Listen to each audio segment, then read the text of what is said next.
నమస్కారం. హిందుస్థాన్ మీడియా వార్తలకి స్వాగతం.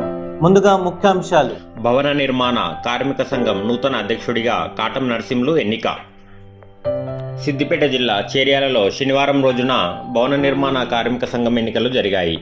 ఈ ఎన్నికల్లో నూతన అధ్యక్షుడిగా కాటం నరసింహులు, గౌరవ అధ్యక్షులుగా నిలమే బాపురావు, ఉపాధ్యక్షులుగా పుట్టరాజు, ప్రధాన కార్యదర్శిగా పాక రమేష్, సహాయ కార్యదర్శిగా బీర్ల రమేష్, కోశాధికారిగా పోతుగంటి రాజమల్లయ్య, సలహాదారులుగా ఎర్రమైసగల రవి, కొల్పుల రవి, పరశురాములు ఎన్నికయ్యారు.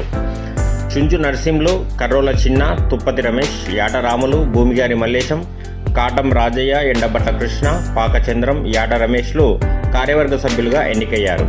ఈ సందర్భంగా నూతన అధ్యక్షులు కాటం నరసింహులు మాట్లాడుతూ భవన నిర్మాణ కార్మికుల సమస్యల పరిష్కారానికి కృషి చేస్తానని తెలిపారు.